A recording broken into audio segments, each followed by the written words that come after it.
حدیث کی تلاش اور حدیث کی تخریج کا تیسرا سیشن ہے ہمارا۔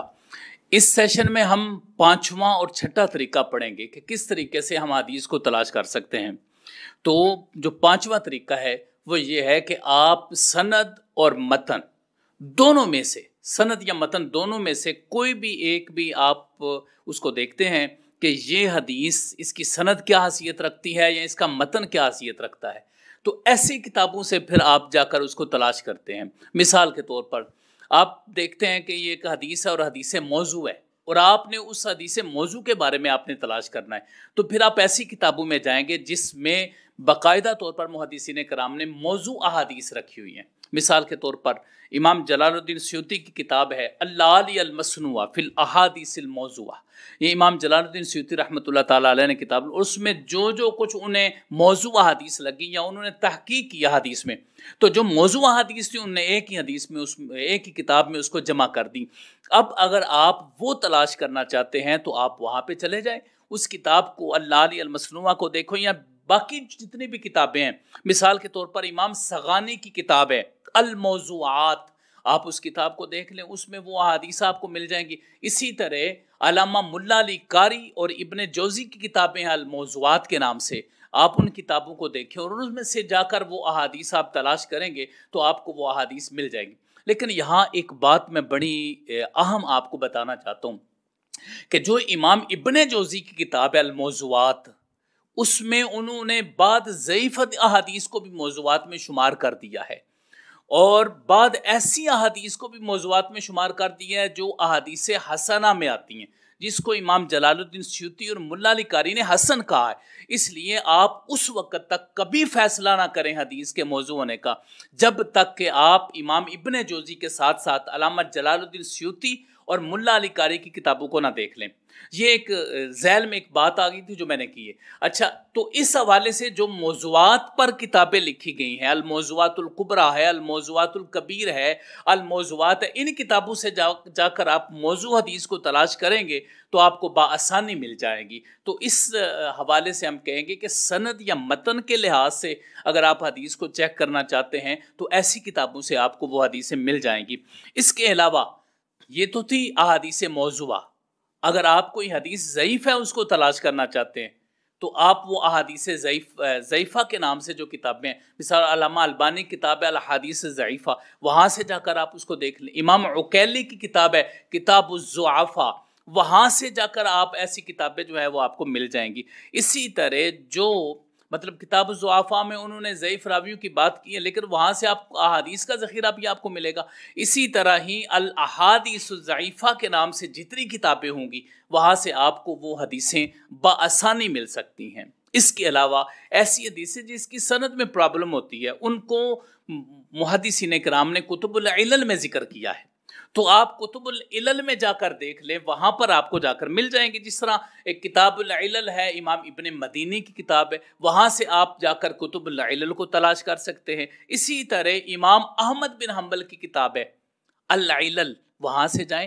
امام دارقطنی کی کتاب ہے کتاب العلل، وہاں سے آپ کو ایسی احادیث جو ضعیفہ ہیں یا جن کے سند اور متن میں کوئی گفتگو ہے یا کوئی ایسا معاملہ ہے تو وہاں سے جا کر آپ کو مل سکتی ہیں۔ اس کے علاوہ امام ترمذی کی کتاب ہے کتاب العلل، تو وہاں سے آپ کو ایسی روایات یا ایسی حدیثیں آپ کو وہاں سے مل سکتی ہیں، وہاں سے جا کر اگر آپ تلاش کریں گے تو آپ کے لیے مسئلہ نہیں ہوگا۔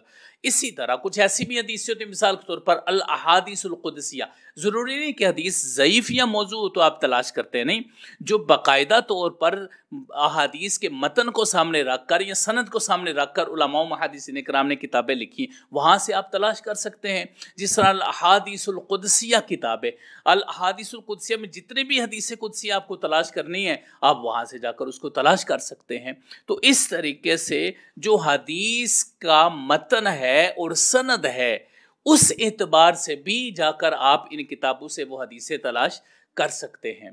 اب یہ تھا پانچواں طریقہ۔ اب جو چھٹا طریقہ ہے وہ میں عرض کرتا ہوں، اور آپ نے سمجھنا ہے کہ یہ سارے طریقوں کا ایک نچوڑ ہے۔ جو چھٹا طریقہ میں آپ کی بارگاہ میں عرض کرنے جا رہا ہوں، چونکہ ہر بندے کی کتاب تک رسائی نہیں ہوتی کہ وہ کتاب کو خریدے